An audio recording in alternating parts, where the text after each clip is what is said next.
Oke pemirsa dimanapun Anda berada, senang sekali bisa berjumpa kembali dengan Anda semua dalam Dialog Development. Tema yang kami pilih pada saat ini adalah komunikasi pembangunan. Tema ini sengaja kami pilih karena masalah komunikasi ini sangat penting dalam pembangunan. Masalah komunikasi bisa menjadi penentu sukses atau tidaknya sebuah pembangunan, atau diterima atau tidaknya sebuah pembangunan. Karena itu di studio saya hadirkan Profesor Rusdi Muchtar yang mempunyai keahlian di bidang komunikasi. Ya, dan Pak Rusdi Muchtar ini adalah seorang staf peneliti yang sangat senior di LIPI. Pak Rusdi, Anda bisa jelaskan ini arti penting komunikasi dalam pembangunan, karena banyak orang yang mengatakan suatu pembangunan itu bisa menjadi percuma kalau tidak dikomunikasikan dengan baik. Dalam arti suatu pembangunan yang positif bisa saja pada akhirnya dicaci maki oleh masyarakat yang seharusnya memuji pembangunan itu karena ada yang tidak beres dalam komunikasi. Ya sih. Jadi komunikasi pembangunan ada sesuatu kelemahan dari birokrat kita dalam rangka pembangunan ya, bahwa apa yang sudah mereka pikirkan dan sudah rencanakan seolah-olah orang lain, orang banyak juga memikirkan yang sama.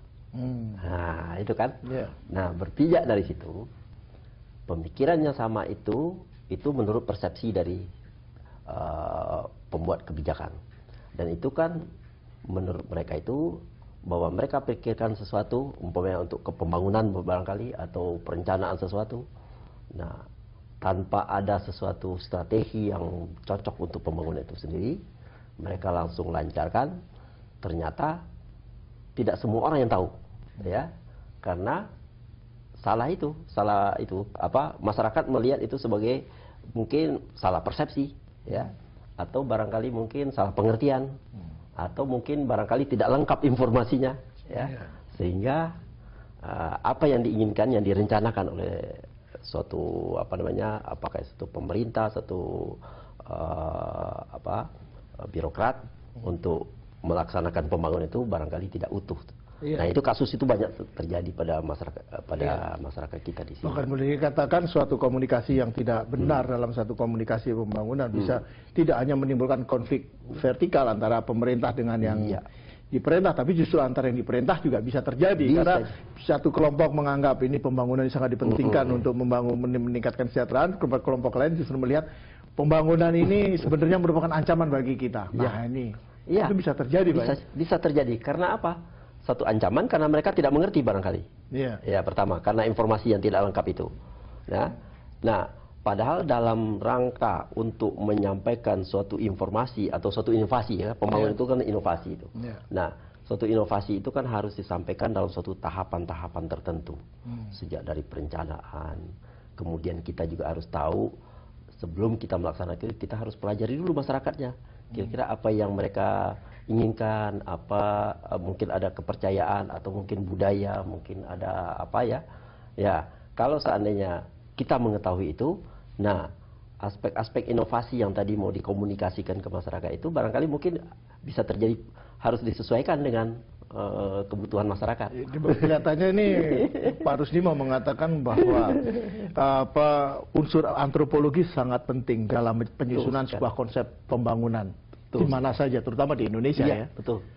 Masyarakat kita ini kan multi etnis, multi religi, multi tingkat pendidikan, sehingga persepsinya tidak sama. Budaya pasti tidak sama, bahasanya juga kita tahu berapa, sekitar 700-an bahasa ya. Nah itu kan nggak mungkin secara suatu inovasi atau suatu perencanaan pembangunan itu mau disampaikan kepada masyarakat dengan suatu bahasa yang sama. Dalam tanda petik bahasa itu artinya bagaimana cara menyampaikannya. Ya karena kan karena mungkin kita sudah sangat terbiasa dengan suatu sistem yang otokratik ya. Dulu kan kita 32 tahun diperintah oleh satu pemerintahan yang otokratik yang menganggap semua itu seragam. Kalau tidak seragam ya harus diseragamkan. Nah, sementara sekarang sudah berbeda. Dengan demikian apakah penyusunan atau komunikasi pembangunan sekarang ini sebenarnya lebih complicated dibandingkan dulu? Karena sekarang kan plus demokrasi politik. Nah benar, ada dua hal yang memang kita lihat yang memperlihatkan bahwa dulu dan sekarang itu berbeda. Kalau dulu itu kan ya modelnya otoriter, sehingga semuanya itu model perintah. Dan syukur-syukur memang orang mau mengikuti karena terpaksa. Kalau nggak mau awas.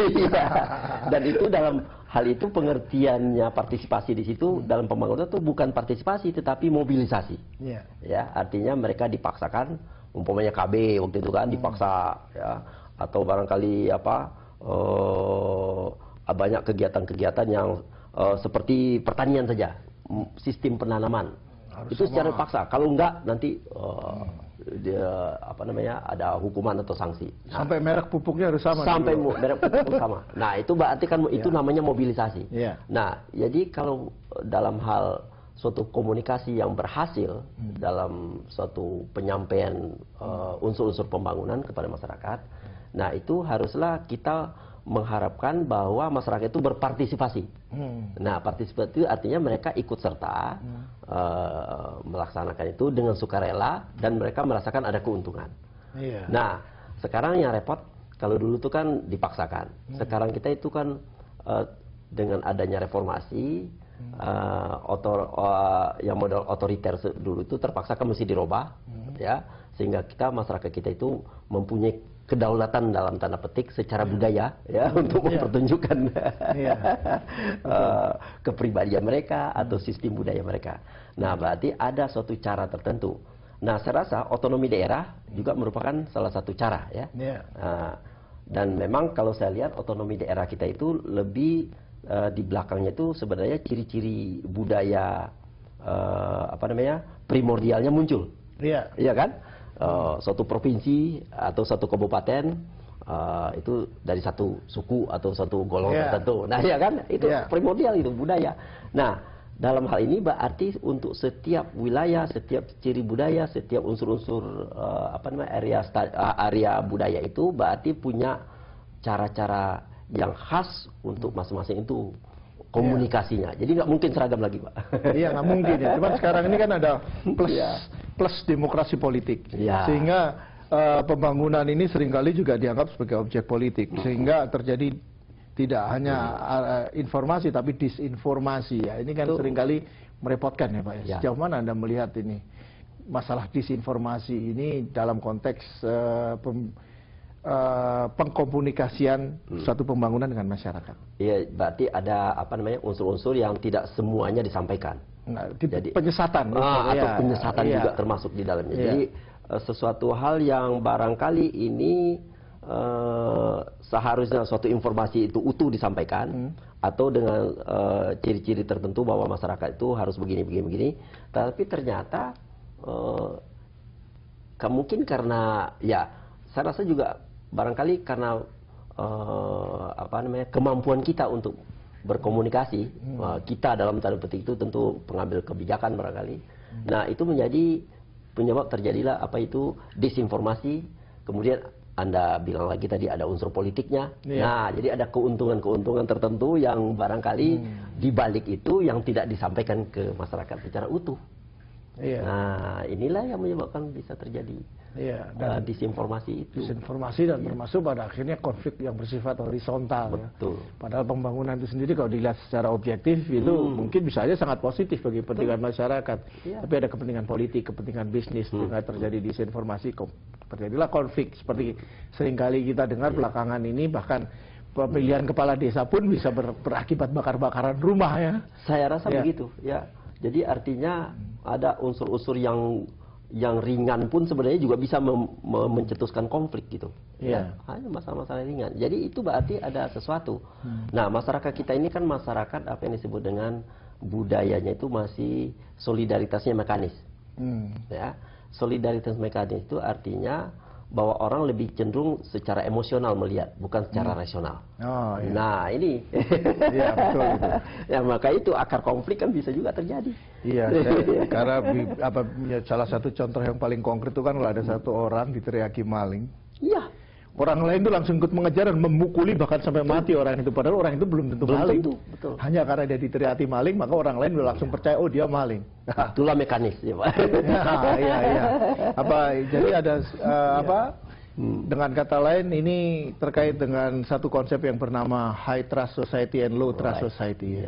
Kita masih belong to the low trust society. Low trust society. Jadi artinya kita masih baru mulai belajar untuk mengarah kepada high trust society, dan itu prosesnya memang tidak mudah.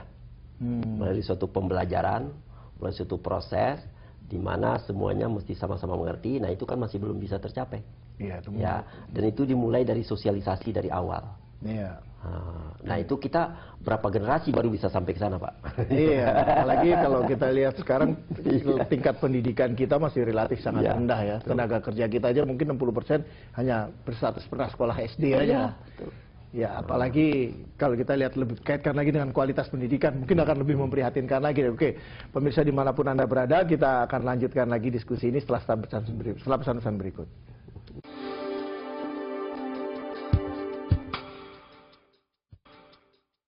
Oke pemirsa, terima kasih banyak karena masih tetap mengikuti program Dialog Development hingga saat ini. Saya akan langsung ke Pak Rusdi Mukhtar aja. Pak Rusdi, ini kan sekarang ini kita ketahui kita sudah dihidangi oleh berbagai macam konflik berdarah yang sangat mengerikan. Dan pada dasarnya hal ini terkait pada ketidakberesan dalam komunikasi. Seperti yang kita lihat terakhir ini adalah kasus di Koja ya. Di mana rencana penggusuran yang dilakukan oleh pemerintah DKI berdampak pada suatu perang.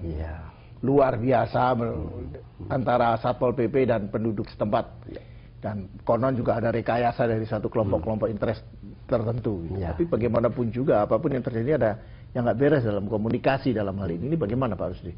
Nah itu, jadi berarti tadi kita cocokkan tadi dengan teori solidaritas mekanis tadi, ya kasus di Priok itu